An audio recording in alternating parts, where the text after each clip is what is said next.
Okay, so this is my first time making a video for FMF, or at least the website, right? So last week I put a Chicago pizza because I'm a Chicagoan from Chicago, now down in Southern Illinois. And I get excited. I've been making pizzas for, I don't know, 25, 30 years, ever since I was a teen. And so, happy to share some stuff with you guys.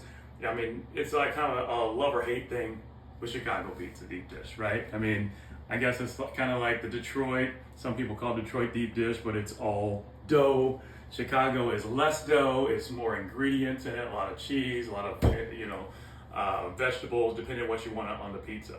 So, anyway, I'll share with you guys a recipe that's a basis. But of course, as a chef, like I've got my secret recipes that I don't share with everybody, but this will help you guys get to the level. The biggest thing with this, which I'll have to do some cuts on the video, but the biggest thing is going to be the technique. So unlike when we're doing sourdough, which you could make this with sourdough, but I'm not. I'm doing like a typical active dry yeast Fleischmann's. I could have made it the day before, and there's a point that I'll tell you later, you can put it in the fridge and have it for the next day, and make it. But this is going to be one of those deals where you can make it how you want it to be. All right. Someone asked me for my sauce recipe. Sauce is different for everybody. I know people that put like tons of sugar in their tomato sauce, and that's, to me, ugh. Sorry. But make it how you want. I think of Alton Brown. Alton Brown had a great recipe, beautiful recipe actually, for chili, non-bean, because that's how it's supposed to be. But he talks about putting your own type of salsa in it, and then you can choose your own chilies and stuff like that, and then your own it's the chips, right? So everyone that uses that recipe is going to be more of their own because they have a style of chips they like. For instance, I happen to run out of beer in my house, but I have a bunch of these Sierra Nevadas, hazy. I like their little hazy little thing. I've got a mango carton here. So in this recipe, instead of using water or milk or anything like that nature for your liquid, I suggest you use a beer, like a lager or something. Some people might want something as deep as like a Guinness. That'll give a totally different profile than if I'm using this tropical little hazy thing, right? So, I don't know, let's get started. I did forget one thing. I ran out of cornmeal. This recipe calls for 70 grams of cornmeal, but I did just happen to have corn. So,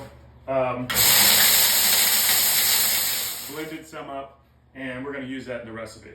All right, so let's get started. We're going to be using a hard white, and we're going to start off with 476 grams for the total volume of flour. But if you were following the thread, what I said the other day is that I wanted to do a 75% FMF, which is going to give it a different flavor profile. Not everybody can get to that point, I don't think, especially if you're coming from just using AP flour. Last recipe I did 50%, so now we're going to do 75. And yes, I can do math, but I always use Alexa. Echo, 476 times 0.75. 476 times 0.75 is 357. 357 grams. So we'll measure this out. And I don't know how to do editing or cutting, but I guess I'll figure it out because it's going to be pretty boring for you guys to just be watching me do this. It makes no sense. 75.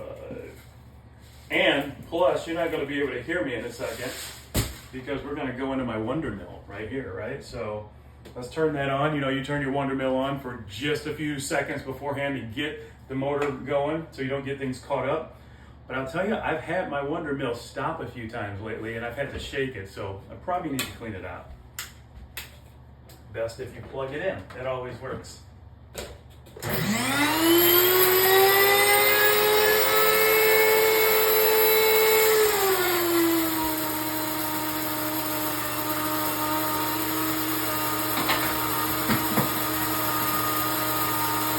I could have used other things, maybe like a spelt or a kamut.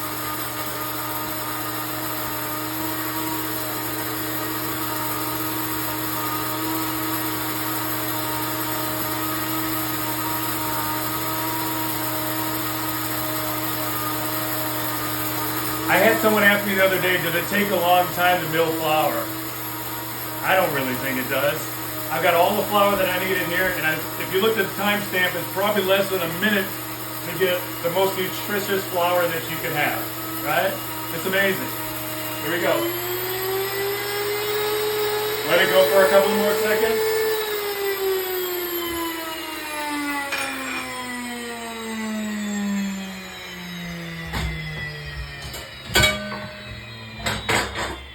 Okay, another thing. I bought this sucker. I love it. My wife doesn't like it as much. We still have the KitchenAid here. She still uses. But I'm going to use this to get the things blended up. All right, let's zero this out. 376. Put that flour in there. Perfect. And then we're going to 476. So we'll take just some all-purpose flour. And we'll get to 476. There we go. Isn't that great when you don't have to worry about measuring cups? All right, so now we need about 57 grams of butter, which is about 4 tablespoons. Yep. I'm a glutton for butter, so I'm putting a little bit of extra butter inside this, all right? Don't judge me. Or judge me, whatever. All right, this is gonna go into the microwave for a second.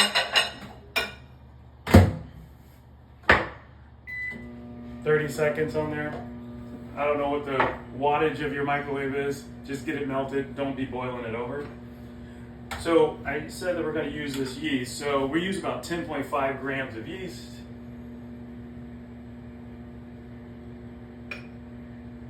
Eating this today, so I could use less. I would probably use half that if I was going to put it in the fridge overnight. So in the recipe, you'll see that it does have sugar, but it's just a tiny bit. So we're just using less than a tablespoon. And what I've done here is I just mixed the yeast and the sugar. And I have some RO water,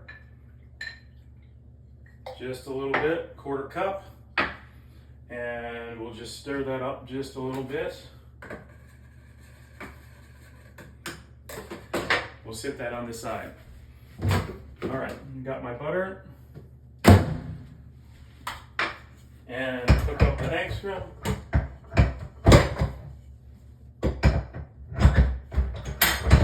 I'm gonna put the dough hook in there. And the scraper.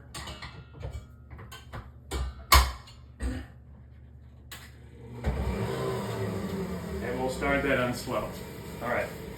So what we're going to do is we're going to incorporate the butter into, I probably should have this on the top so you can see it, right? I guess that would be the best. But I have this automatic thing that's following me. There's no cameraman behind there. My phone, because my son's an athlete, I utilize this little device that you can follow him so I can actually scream and yell and it doesn't shake the camera when he's running. Okay, so let's go ahead. This thing going. So we're just lightly incorporating.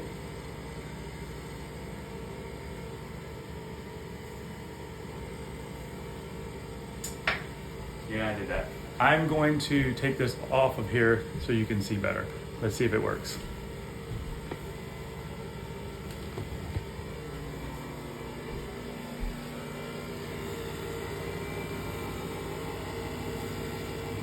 Incorporating.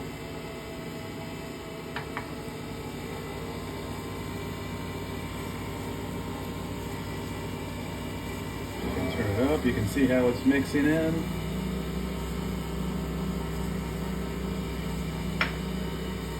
Alright, so the other thing we have here, you can see that we're starting to foam up on our yeast.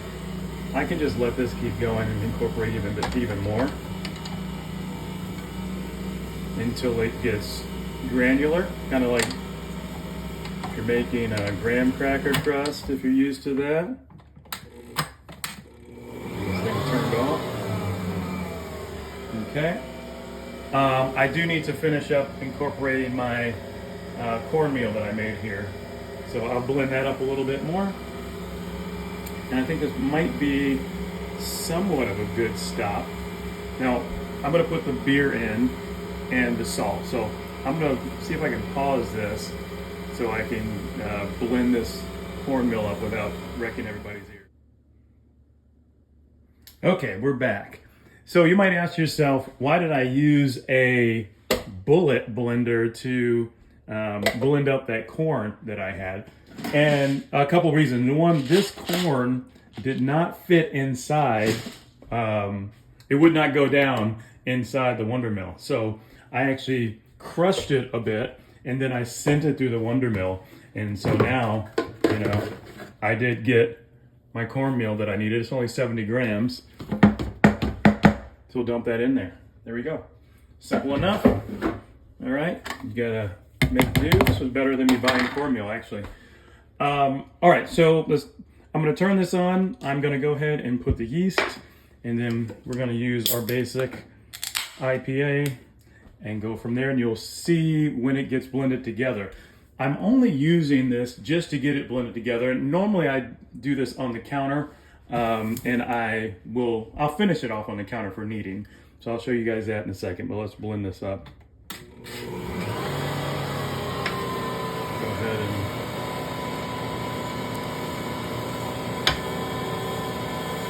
and that.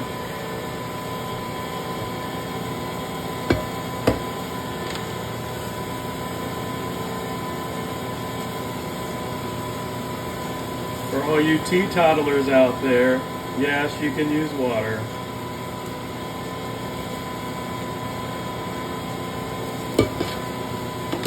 Oh, the question will be like, how much should I use? All right, so usually it's between a half a cup and 3/4 of a cup. Now remember, I'm going to put this on. See how it's bunching up right now? That's how I know it's pretty much done. There is nothing on the bottom. You can see it's not catching. There's no dry goods left on the bottom there. And yes, I could have put the dough hook, or not the dough hook, the dough roller in. Actually, it would have been better if I put the dough roller in. But all I was trying to do is just get it mixed together. All right, so I'm going to turn this out and put it on the counter here. So here we go. Okay. I'm not going to flour this at all. But I'm going to take my dough out.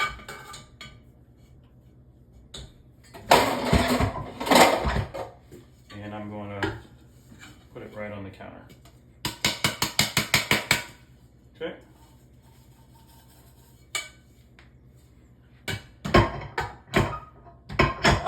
It's neat having these quartz countertops. Makes it really easy for doing dough, especially if you're doing any kind of pie dough. And then we just incorporate. I don't know if you guys have watched many pasta videos or anything, but I've been doing this conical dough shaping for a really long time because I used to do pottery. And in pottery, this is how you do the dough, or you get the dough. You can see it's incorporating, into that seashell type shape. Of course, again, I'm not a professional, so you can hear my dog in the background. See the tiny little dog. So I'll keep kneading this, and I'll probably knead it for, just a couple more minutes. I can feel that it's coming together. We are not looking for a window here, which is great, unlike sourdough. Joey.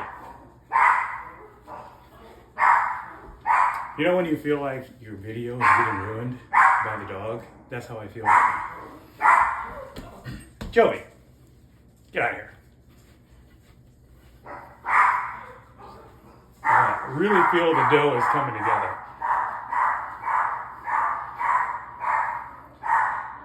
No, it's the Amazon guy. That's why. Okay.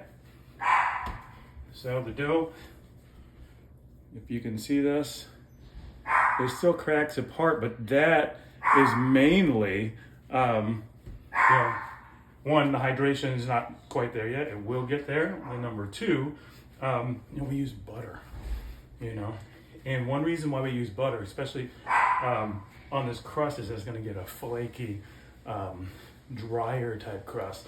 Not like a Giordano's crust. It's like bread, just pure bread.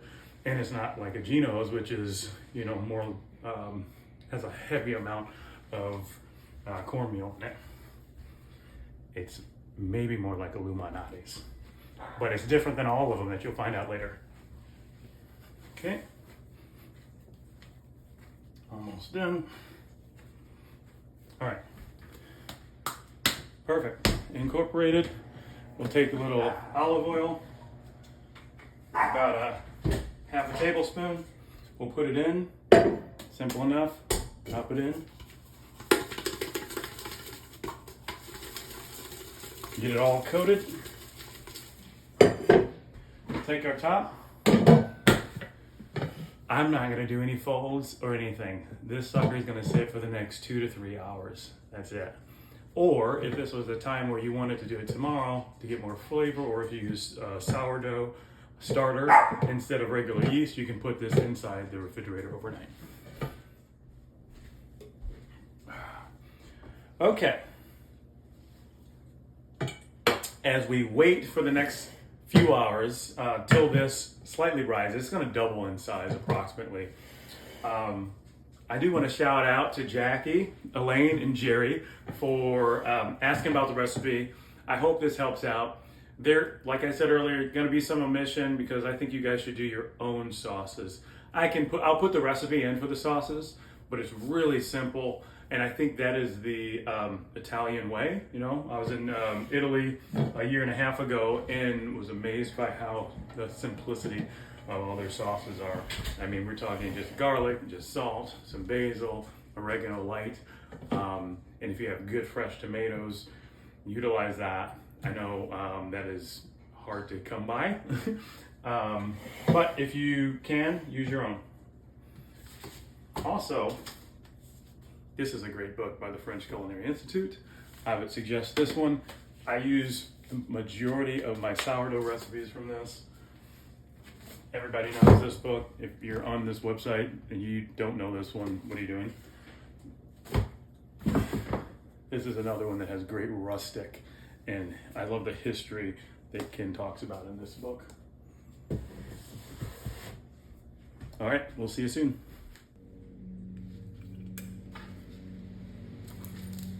Okay, so I noticed that my knife was not sharp earlier when I was cutting up stuff for this recipe.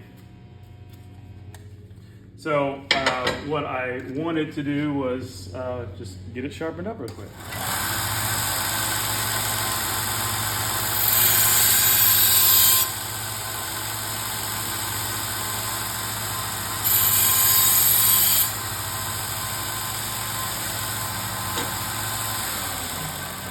It's amazing how quickly, you can do these.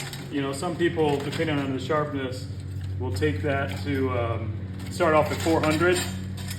I think that's needed, but I needed to get a better burr, so I started off a little bit higher. We'll go up to 800. And I'm missing my different ones here. There's my 400.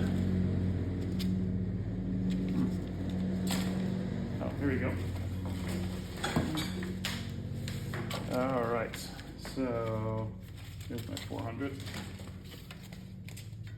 So I'll get you 400. We'll put that on there.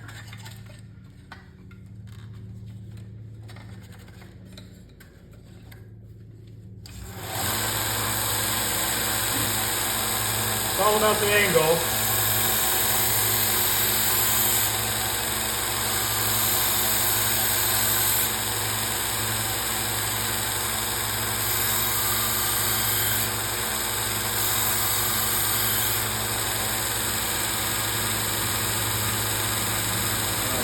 Good burr.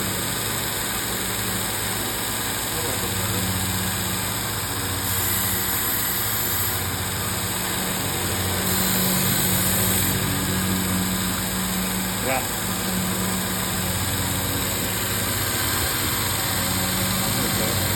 Better way to zoom in here.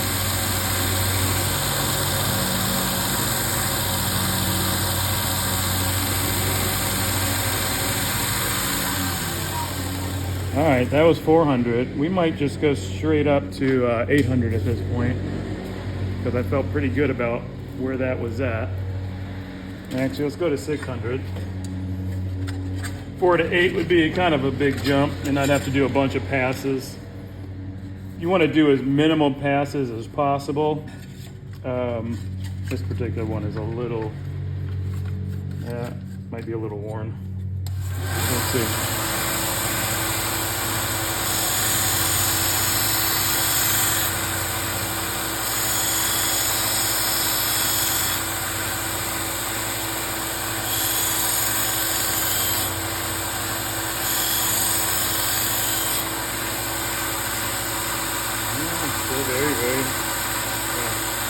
We're good. You don't want to go on too many passes because you don't want to heat the metal up. You don't want to, it's already tempered. You don't want to get it to the point where you make it brittle, so that would be awful. But we're not there yet. Not there yet. Okay. Okay, now let's get our 800 in. So we went from 6, now we're going to 8. I did a couple passes with each one before, but with this 8, I'm probably going to do 4 passes.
Wide.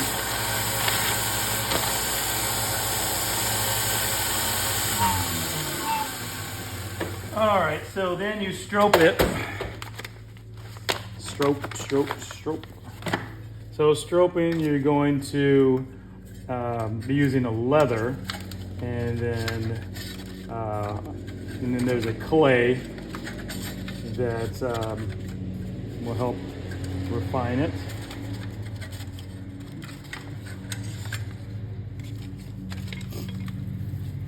Okay. And this is the last stage. So sharpening your knives, obviously it makes it safer in the kitchen, but it's also really quick, if you're sharpening these things. I mean, it's really not a lot of time at all.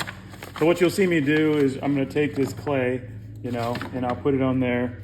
This is a green compound, and I'll put it on while it's running, then I'll bring the blade through it.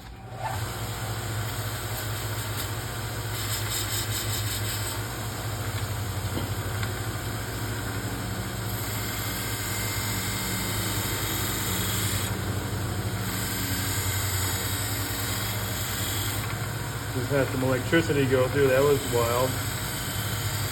A little static.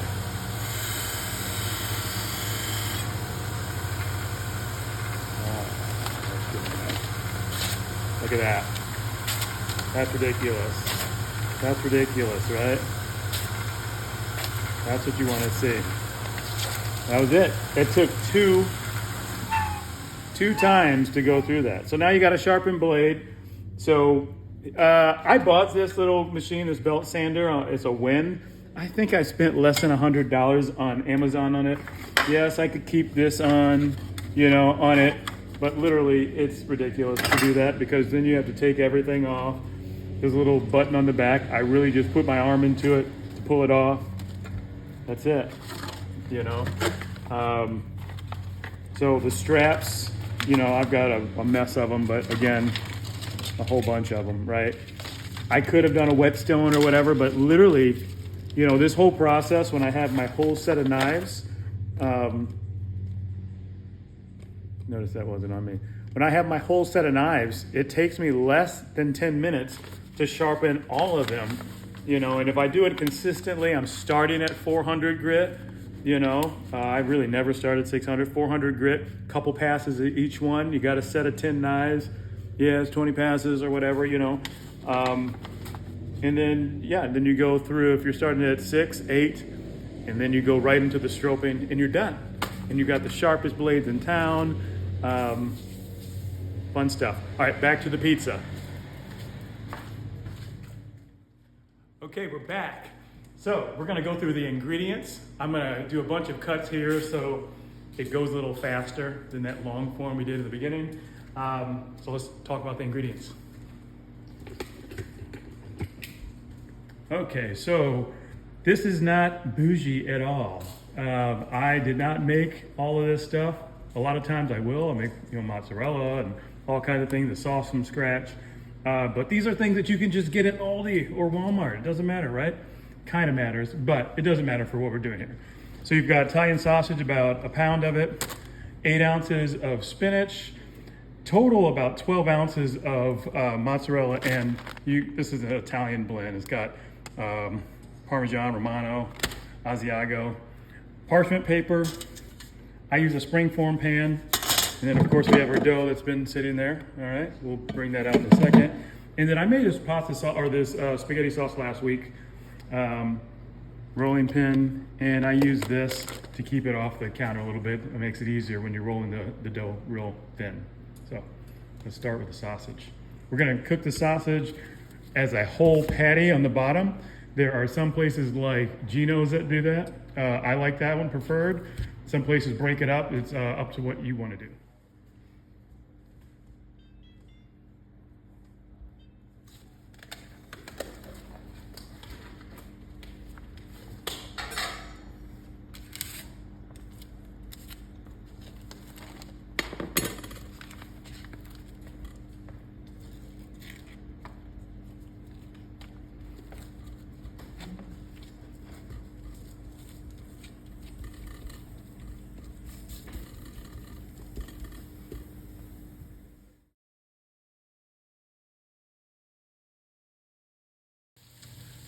All right, now we're taking our dough out, and we're gonna take just about, about a fifth and leave it on the side. We're gonna roll the dough out. You can see that it's muddled because it's got, of course, the butter in it. We're gonna roll this out to about a 1/4 inch thick. Now I usually roll it out that much, and then to get some folds in it, air pocket, we'll roll it out again like that, fold over, fold it over once again. And we're gonna get this thing thin. And you'll notice that it's gonna somewhat break apart. And that's okay.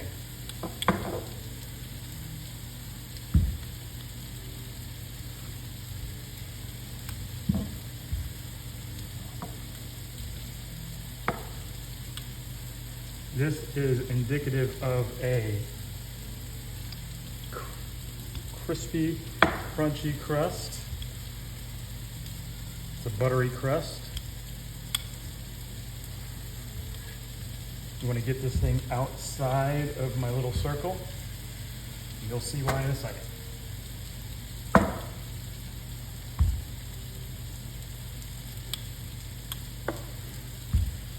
You'll notice that it works very much like a pie crust.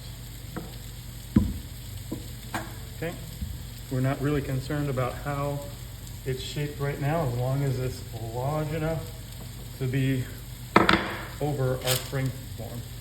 I did put parchment paper in the spring form because my spring form is starting to get a little worn.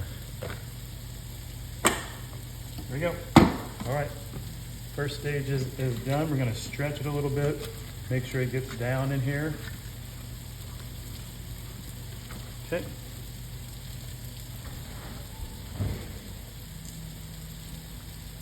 Taking out the spinach, you can see the spinach here has lost a lot of its moisture.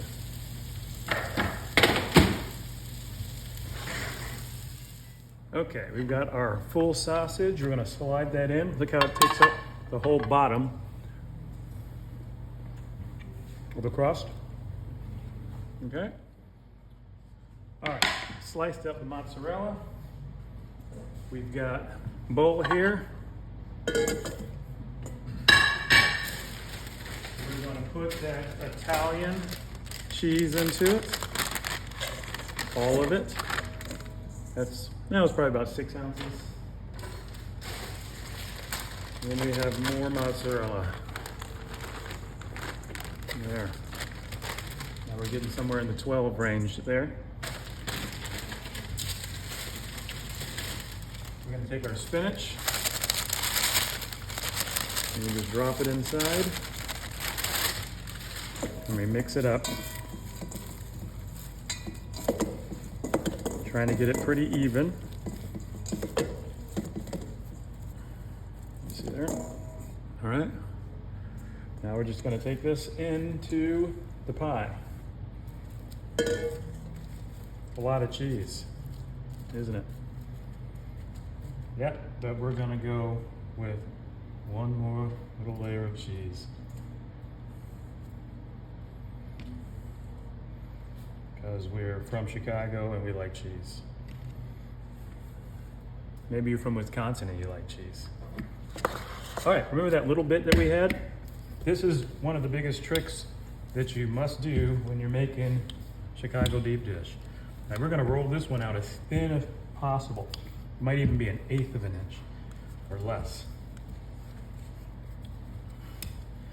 All you have to do now is roll this out to the size of your spring form pan. And this pizza can make a 14, but this is a 10-inch basically spring form. But normally, you can spread this as thin as you want, depending on the way that you like your crust. You can make it thicker and it'll be more bread-like. But you take this and you put this on top.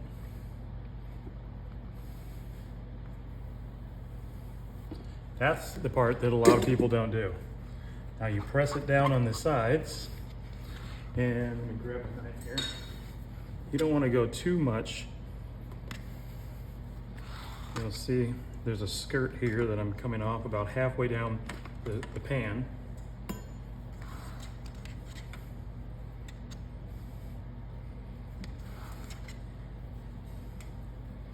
Remember I said earlier it didn't really matter? This is why, because you're just going to cut this off. Okay? Now that it's cushioned there, you're going to take it and you're going to roll it with your fingers. Hope you can see this. And you roll and you move. You roll and you're kind of pushing it on the side of the pan.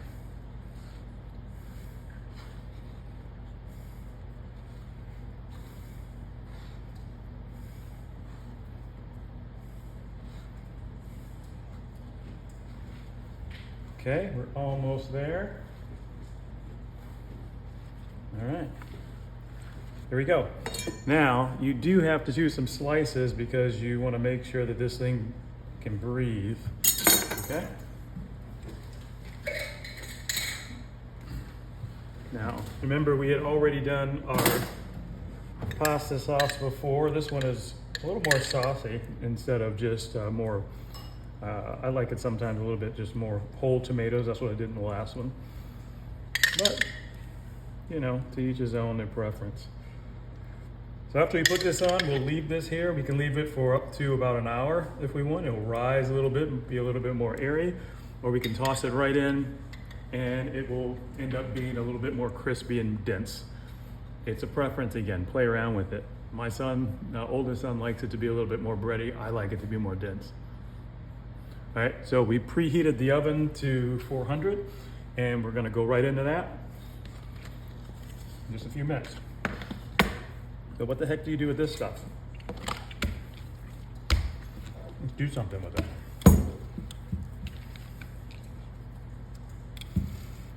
Let's fold it over.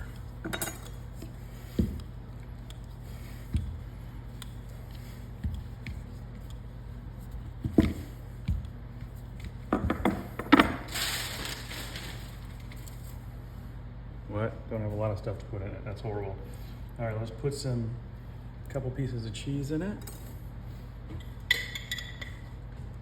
Dab of the sauce.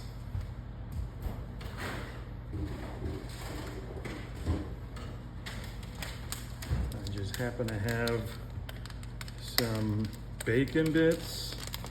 And you can make this with anything, but I tell you I love the mix of the spinach.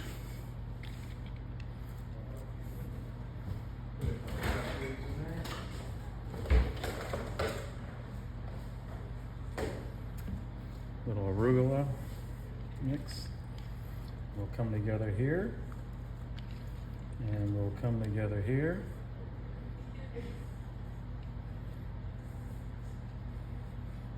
That's it. That's all we have to do. It's like a calzone, right? Kinda. And we'll bake that too.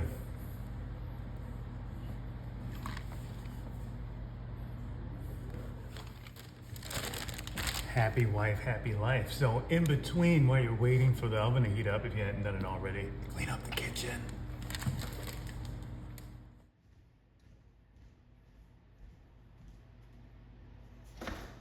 All right, let's get this guy in the oven.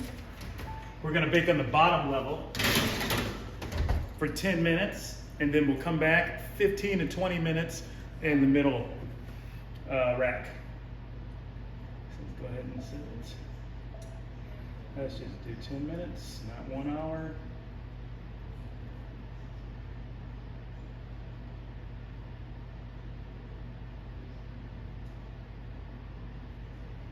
There we go.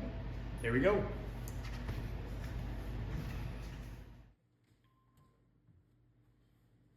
Moving it up.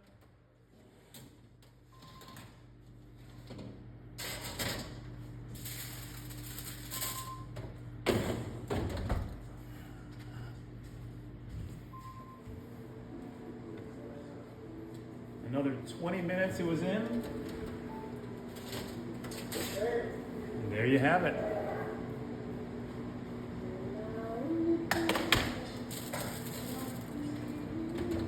In the little guy. Yes.